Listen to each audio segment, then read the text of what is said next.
जय श्री राम। अश्विनी कुमार जिनकी नासिका है, रात और दिन जिनके अपार पलक मारना और खोलना है, दसों दिशाएं जिनके कान हैं, वेद ऐसा कहते हैं। वायु श्वास है और वेद जिनकी अपनी वाणी है। लोभ जिनका होठ है, यमराज भयानक दांत हैं, माया हंसी है, दिक्पाल भुजाएं हैं, अग्नि मुख है, वरुण जीभ है, उत्पत्ति, पालन और प्रलय जिनकी क्रिया है। 18 प्रकार की असंख्य वनस्पतियाँ जिनकी रोमावली हैं, पर्वत अस्थियाँ हैं, नदियाँ नसों का जाल है, समुद्र पेट है और नरक जिनकी नीचे की इंद्रियाँ हैं। इस प्रकार प्रभु विस्मय हैं, अधिक कल्पना क्या की जाए। शिव जिनका अहंकार है, ब्रह्मा बुद्धि है, चंद्रमा मन है और विष्णु ही चित्त है। उन्हीं चराचर रूप भगवान श्री राम जी ने मनुष्य रूप में निवास किया है। हे प्राणपति सुनिए, ऐसा विचार कर प्रभु से वैर छोड़कर श्री रघुवीर के चरणों में प्रेम कीजिए, जिससे मेरा सुहाग ना जाए। पत्नी के वचन कानों से सुनकर रावण खूब हंसा और बोला, मोह की महिमा बड़ी बलवान है। स्त्री का स्वभाव सब सत्य ही कहते हैं कि उसके हृदय में 8 अवगुण सदा रहते हैं। साहस, झूठ, चंचलता, छल, डरपोकपन, मूर्खता, अपवित्रता और निर्दयता। तूने शत्रु का विराट रूप गाया और मुझे उसका बड़ा भारी भय सुनाया। हे प्रिय, वह सब स्वभाव से ही मेरे वश में है। तेरी कृपा से मुझे यह अब समझ पड़ा। हे प्रिय, तेरी चतुराई मैं जान गया। तू इस प्रकार मेरी प्रभुता का बखान कर रही है। हे मृगनयनी, तेरी बातें बड़ी रहस्य भरी हैं, समझने पर सुख देने वाली और सुनने से भय छुड़ाने वाली हैं। मंदोदरी ने मन में ऐसा निश्चय कर लिया कि पति को कालवश मति भ्रम हो गया है। इस प्रकार अज्ञानवश बहुत से विनोद करते हुए रावण को सबेरा हो गया, तो अब स्वभाव से ही निडर और घमंड में अंधा लंकापति सभा में गया। यद्यपि बादल अमृत सा जल बरसाते हैं, तो भी वेद फूलता फलता नहीं। इसी प्रकार चाहे ब्रह्मा के समान भी ज्ञानी गुरु मिले, तो भी मूर्ख के हृदय में ज्ञान नहीं होता। यहाँ प्रातःकाल श्री रघुनाथ जी जागे और उन्होंने सब मंत्रियों को बुलाकर सलाह पूछी कि शीघ्र बताइए, अब क्या उपाय करना चाहिए। जामवान ने श्री राम जी के चरणों में सिर नवाकर कहा, हे सर्वज्ञ, हे सबके हृदय में बसने वाले, हे बुद्धि, बल, तेज, धर्म और गुणों की राशि, सुनिए।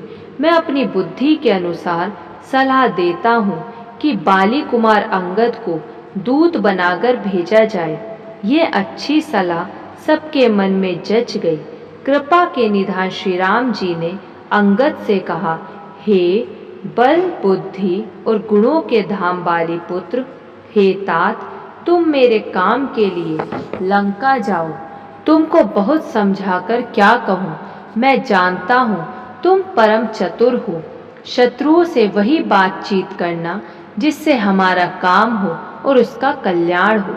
प्रभु की आज्ञा सिर चढ़ाकर और उनके चरणों की वंदना करके अंगद जी उठे और बोले, हे भगवान श्री राम जी, आप जिस पर कृपा करें वही गुणों का समुद्र हो जाता है। स्वामी के सब कार्य अपने आप सिद्ध हैं। यह तो प्रभु ने मुझको आदर दिया है। ऐसा विचार कर युवराज अंगद का हृदय हर्षित और शरीर पुलकित हो गया। चरणों की वंदना करके और भगवान की प्रभुता हृदय में धरकर अंगद सबको सिर नवाकर चले। प्रभु के प्रताप को हृदय में धारण किए हुए रणबांकुरे वीर बालीपुत्र स्वाभाविक ही निर्भय है। लंका में प्रवेश करते ही रावण के पुत्र से भेंट हो गई। जो वहाँ खेल रहा था। बातों ही बातों में दोनों में झगड़ा हो गया, क्योंकि दोनों ही अतुलनीय बलवान थे और फिर दोनों की युवावस्था थी। उसने अंगद पर लात उठाई। अंगद ने पैर पकड़कर उसे घुमाकर जमीन पर दे पटका। राक्षस के समूह भारी योद्धा देखकर जहां तहां भाग चले। वे डर के मारे पुकार भी ना मचा सके, एक दूसरे को असली बात नहीं बतलाते। उस रावण के पुत्र का वध समझकर सब चुप मारकर रह जाते हैं। रावण पुत्र की मृत्यु जानकर और राक्षसों को भय के मारे भागते देखकर नगर भर में कोलाहल मच गया कि जिसने लंका जलाई थी वही वानर फिर आ गया है। सब अत्यंत भयभीत होकर विचार करने लगे कि विधाता अब ना जाने क्या करेगा। वे बिना पूछे ही अंगद को राह बता देते हैं। जिसे ही वे देखते हैं वही डर के मारे सूख जाता है। श्री राम जी के चरण कमलों का स्मरण करके अंगद रावण की सभा के द्वार पर गए और वे धीर, वीर और बल की राशि अंगद सिंह की सी शान से इधर उधर देखने लगे। तुरंत ही उन्होंने एक राक्षस को भेजा और रावण को अपने आने का समाचार सूचित किया। सुनते ही रावण हंसकर बोला, बुला लाओ, देखे कहाँ का बंदर है। आज्ञा पाकर बहुत से दूत दौड़े और वानरों में हाथी के समान अंगद को बुला लाए। अंगद ने रावण को ऐसे बैठे हुए देखा जैसे कोई सजीव काजल का पहाड़ हो। भुजाएं वृक्षों के और सिर पर्वतों के शिखरों के समान है। रोमावली मानो बहुत सी लताएं हैं। मुंह, नाक, नेत्र और कान पर्वत की कंदराव और खोहों के बराबर है। अत्यंत बलवान बाके वीर बाली पुत्र अंगद सभा में गए। वे मन में जरा भी नहीं झिझके। अंगद को देखते ही सब सभासद उठ खड़े हुए। यह देखकर रावण के हृदय में बड़ा क्रोध हुआ। जैसे मतवाले हाथियों के झुंड में सिंह चला जाता है, वैसे ही श्री राम जी के प्रताप का हृदय में स्मरण करके वे निर्भय सभा में सिर नवाकर बैठ गए। रावण ने कहा, अरे बंदर, तू कौन है? अंगद ने कहा, हे दशग्रीव, मैं श्री रघुवीर का दूत हूँ। मेरे पिता से और तुमसे मित्रता थी, इसलिए हे भाई, मैं तुम्हारी भलाई के लिए ही आया हूँ। तुम्हारा उत्तम कुल है, पुलस्त्य ऋषि के तुम पौत्र हो। शिव जी की और ब्रह्मा जी की तुमने बहुत प्रकार से पूजा की है, उनसे वर पाए हैं और सब काम सिद्ध किए हैं। लोकपालों और सब राजाओं को तुमने जीत लिया है। राम मद से या मोहवश तुम जगजननी सीता जी को हर लाए हो। अब तुम मेरे शुभ वचन सुनो। प्रभु श्री राम जी तुम्हारे सब अपराध क्षमा कर देंगे। दांतों में तिनका दबाओ, गले में कुल्हाड़ी डालो और कुटुंबियों सहित अपनी स्त्रियों को साथ लेकर आदर पूर्वक जानकी जी को आगे कर इस प्रकार सब भय छोड़कर चलो। और हे शरणागत के पालन करने वाले रघुवंश शिरोमणि श्री राम जी, मेरी रक्षा कीजिए, रक्षा कीजिए। इस प्रकार आर्त प्रार्थना करो। आर्त पुकार सुनते ही प्रभु तुमको निर्भय कर देंगे। रावण ने कहा, अरे बंदर के बच्चे, संभल कर बोल। मूर्ख, मूर्छ देवताओं के शत्रु को तूने जाना नहीं। अरे भाई, अपना और अपने बाप का नाम तो बता, किस नाते से मित्रता मानता है? अंगद ने कहा, मेरा नाम अंगद है, मैं बाली का पुत्र हूँ। उनसे कभी तुम्हारी भेंट हुई थी।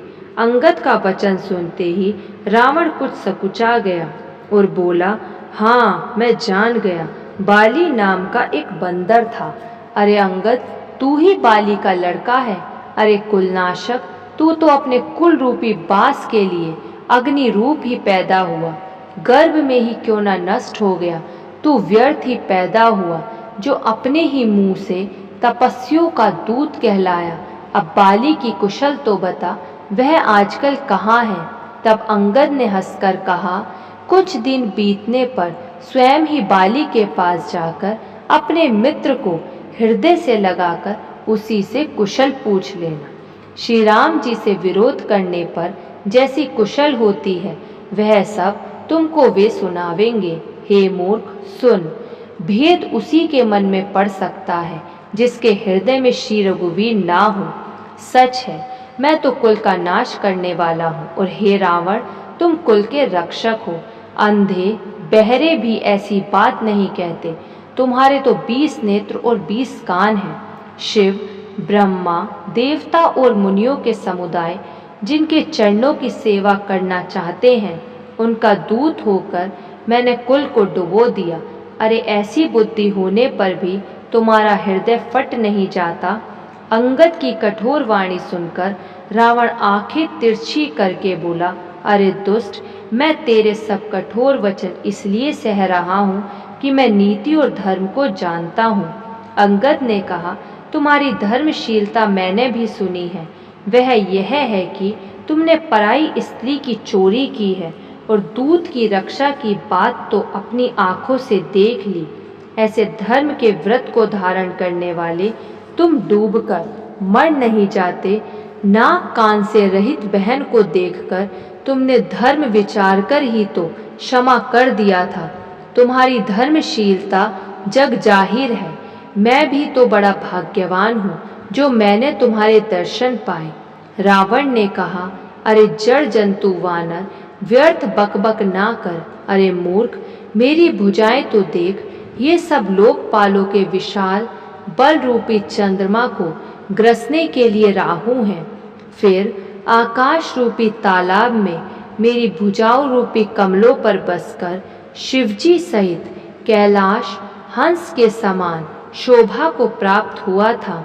अरे अंगद, सुन, तेरी सेना में बता, ऐसा कौन योद्धा है जो मुझसे भिड़ सकेगा? तेरा मालिक तो स्त्री के वियोग में बलहीन हो रहा है और उसका छोटा भाई उसी के दुख से दुखी और उदास है। तुम और सुग्रीव दोनों तट के वृक्ष हो। मेरा छोटा भाई विभीषण, वह भी बड़ा डरपोक है। मंत्री जामवान बहुत बूढ़ा है, वह अब लड़ाई में क्या चढ़ सकता है। नल नील तो शिल्प कर्म जानते हैं, वे लड़ना क्या जाने। हाँ, एक वानर जरूर महान बलवान है जो पहले आया था और जिसने लंका जलाई थी। यह वचन सुनते ही बाली पुत्र अंगद ने कहा, हे राक्षस राज, सच्ची बात कहो, क्या उस वानर ने सचमुच तुम्हारा नगर जला दिया? रावण का नगर एक छोटे से वानर ने जला दिया। ऐसे वचन सुनकर उन्हें सत्य कौन कहेगा? हे रावण, जिसको तुमने बहुत बड़ा योद्धा कहकर सराया है, वह तो सुग्रीव का एक छोटा सा दौड़कर चलने वाला हरकारा है। वह बहुत चलता है, वीर नहीं है। उसको तो हमने केवल खबर लेने के लिए भेजा था। क्या सचमुच ही उस वानर ने प्रभु की आज्ञा पाए बिना ही तुम्हारा नगर जला डाला?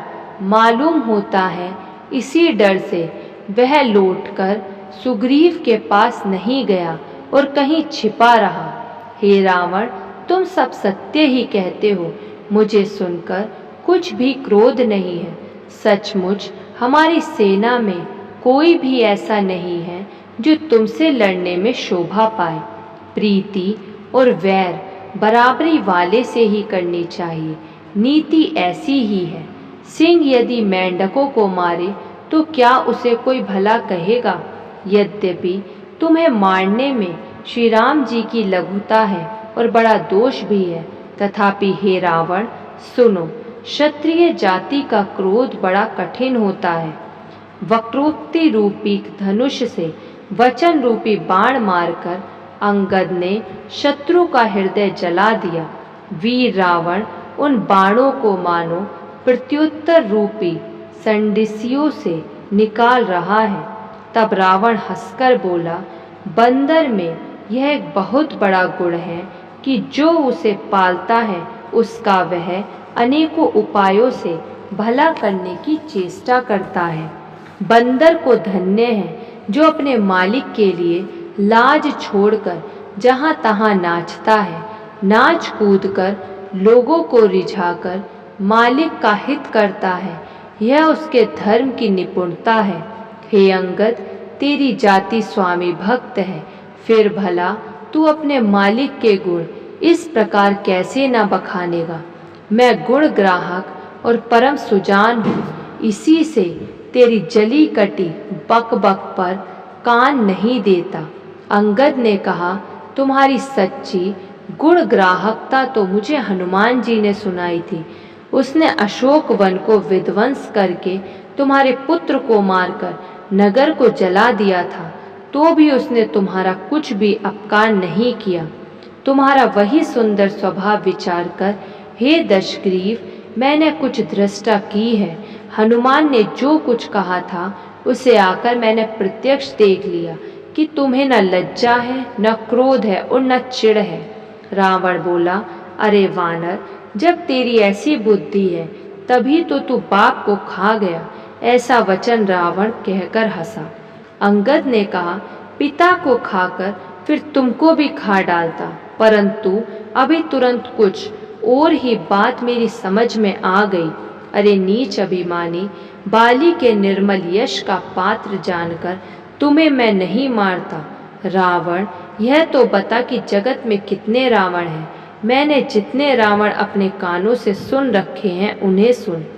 एक रावण तो बलि को जीतने पाताल में गया था, तब बच्चों ने उसे घुड़साल में बांध रखा। बालक खेलते थे और जा जाकर उसे मारते थे। बलि को दया लगी, तब उन्होंने उसे छुड़ा दिया।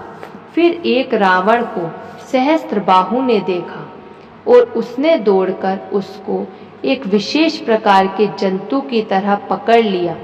तमाशे के लिए वह उसे घर ले आया। तब पुलस्त्य मुनि ने आ जाकर उसे छुड़ाया। एक रावण की बात कहने में तो मुझे बड़ा संकोच हो रहा है। वह बाली की कांख में रहा था। इनमें से तुम कौन से रावण हो? खींचना छोड़कर सच सच बताओ। रावण ने कहा, अरे मूर्ख, सुन, मैं वही बलवान रावण हूँ जिसकी भुजाओं की लीला कैलाश पर्वत जानता है, जिसकी शूरता उमापति महादेव जी जानते हैं, जिन्हें अपने सिर रूपी पुष्प चढ़ा चढ़ाकर मैंने पूजा था। सिर रूपी कमलों को अपने हाथों से उतार उतार कर मैंने अगणित बार त्रिपुरारी शिवजी की पूजा की है। अरे मूर्ख, मेरी भुजाओं का पराक्रम दिक्पाल जानते हैं, जिनके हृदय में वह आज भी चुभ रहा है। दिग्गज मेरी छाती की कठोरता को जानते हैं, जिनके भयानक दांत जब जब जाकर मैं उनसे जबरदस्ती भिड़ा, मेरी छाती में कभी नहीं फूटे, बल्कि मेरी छाती से लगते ही वे मूली की तरह टूट गए, जिसके चलते समय पृथ्वी इस प्रकार हिलती है जैसे मतवाले हाथी के चढ़ते समय छोटी नाव। मैं वही जगत प्रसिद्ध प्रतापी रावण हूँ। अरे झूठी बकवाद करने वाले, क्या तूने मुझको कानों से कभी नहीं सुना? उस रावण को तू छोटा कहता है और मनुष्य की बड़ाई करता है। अरे दुष्ट, असभ्य, तुच्छ बंदर, अब मैंने तेरा ज्ञान जान लिया। रावण के ये वचन सुनकर अंगद क्रोध सहित वचन बोले, अरे नीच अभिमानी, सोच समझकर बोल। जिनका फरसा सहस्त्रबाहु की भुजाओं रूपी अपार वन को जलाने के लिए अग्नि के समान था, जिनके फरसा रूपी समुद्र की तीव्र धारा में अनगिनत राजा अनेकों बार डूब गए, उन परशुराम जी का गर्व जिन्हें देखते ही भाग गया। अरे अभागे दशीष, वे मनुष्य क्यों हैं? क्यों रे मूर्ख उद्दंड, श्री रामचंद्र जी मनुष्य हैं। कामदेव भी क्या धनुर्धारी है और गंगा जी क्या नदी है। कामधेनु क्या पशु है और कल्प वृक्ष क्या पेड़ है। अन्न भी क्या दान है और अमृत क्या रस है। गरुड़ जी क्या पक्षी हैं, शेष जी क्या सर्प हैं। अरे रावण, चिंतामणि भी क्या पत्थर है। अरे ओ मूर्ख, सुन, वैकुंठ भी क्या लोक है और श्री रघुनाथ जी की अखंड भक्ति क्या लाभ है। सेना समेत तेरा मान मत कर अशोक वन को उजाड़कर, नगर को जलाकर और तेरे पुत्र को मारकर जो लौट गए। क्यों रे दुष्ट, वे हनुमान जी क्या वानर हैं? अरे रावण, कपट छोड़कर सुन, कृपा के समुद्र श्री रघुनाथ जी का तू भजन क्यों नहीं करता? अरे दुष्ट, यदि तू श्री राम जी का वैरी हुआ तो तुझे ब्रह्मा और रुद्र भी नहीं बचा सकेंगे। हे मूढ़, व्यर्थ गाल ना कर। श्री राम जी से वैर करने पर तेरा ऐसा हाल होगा कि तेरे सिर समूह श्री राम जी के बाण लगते ही वानरों के आगे पृथ्वी पर पड़ेंगे और रीछ वानर तेरे उन गेंद के समान अनेकों सिरों से चौगान खेलेंगे। जब श्री रघुनाथ जी युद्ध में कोप करेंगे और उनके अत्यंत तीक्ष्ण बहुत से बाण छूटेंगे, तब क्या तेरा ऐसा गाल चलेगा? ऐसा विचार कर कृपालु श्री राम जी को भज। अंगद के ये वचन सुनकर रावण बहुत अधिक जल उठा, मानो जलती हुई प्रचंड अग्नि में घी पड़ गया हो। वह बोला, अरे मूर्ख, कुंभकर्ण ऐसा मेरा भाई है, इंद्र का शत्रु सुप्रसिद्ध मेघनाद मेरा पुत्र है, और मेरा पराक्रम तो तूने सुना ही नहीं कि मैंने संपूर्ण जड़ चेतन जगत को जीत लिया है। रे दुष्ट, वानरों की सहायता जोड़कर राम ने समुद्र बांध लिया, बस यही उसकी प्रभुता है। समुद्र को तो अनेकों पक्षी भी लांघ जाते हैं, पर इसी से वे सभी शूरवीर नहीं हो जाते।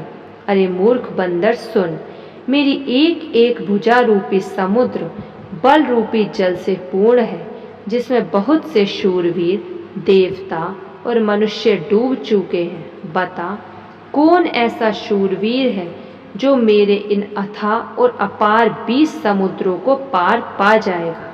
अरे दुष्ट, मैंने दिक्पालों तक से जल भरवाया और तू एक राजा का मुझे सुयश सुनाता है। यदि तेरा मालिक, जिसकी गुण गाथा तू बार बार कह रहा है, संग्राम में लड़ने वाला योद्धा है, तो वह दूत किस लिए भेजता है? शत्रु से संधि करते उसे लाज नहीं आती? पहले कैलाश का मथन करने वाली मेरी भुजाओं को देख, फिर अरे मूर्ख वानर, अपने मालिक की सराहना करना। रावण के समान शूरवीर कौन है, जिसने अपने ही हाथों से सिर काट काट कर अत्यंत हर्ष के साथ बहुत बार उन्हें अग्नि में होम किया? स्वयं गौरीपति शिव जी इस बात के साक्षी हैं। मस्तकों के चलते समय जब मैंने अपने ललाटों पर लिखे हुए विधाता के अक्षर देखे, तब मनुष्य के हाथ से अपनी मृत्यु होना बाझकर विधाता की वाणी असत्य जानकर मैं हंसा। उस बात को समझकर भी मेरे मन में डर नहीं है। बूढ़े ब्रह्मा ने बुद्धि भ्रम से ऐसा लिख दिया है। अरे मूर्ख, तू लज्जा और मर्यादा छोड़कर मेरे आगे बार बार दूसरे वीर का बल कहता है। अंगद ने कहा, अरे रावण, तेरे समान लज्जावान जगत में कोई नहीं है। लज्जाशीलता तो तेरा सहज स्वभाव ही है। तू अपने मुंह से अपने गुण कभी नहीं कहता। सिर काटने और कैलाश उठाने की कथा चित्त में चढ़ी हुई थी, इससे तूने उसे 20 बार कहा। भुजाओं के उस बल को तो तूने हृदय में ही छिपा रखा है, जिससे तूने सहस्त्रबाहु, बलि और बाली को जीता था। अरे मंदबुद्धि सुन, अब बस कर। सिर काटने से भी क्या कोई शूरवीर हो जाता है? इंद्रजाल रचने वाले को वीर नहीं कहा जाता, यद्यपि वह अपने ही हाथों अपना सारा शरीर काट डालता है।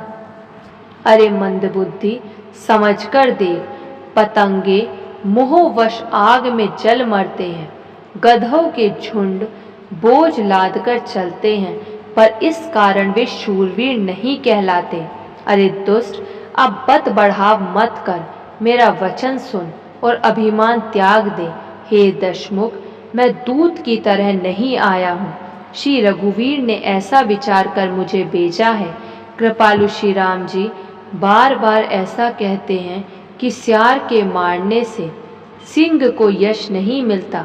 अरे मूर्ख, प्रभु के वचनों को मन में समझकर ही मैंने तेरे कठोर वचन सहे हैं, नहीं तो तेरे मुंह तोड़कर मैं सीता जी को जबरदस्ती ले जाता। अरे अधम, देवताओं के शत्रु, तेरा बल तो मैंने तभी जान लिया जब तू सूने में पराई स्त्री को चुरा लाया।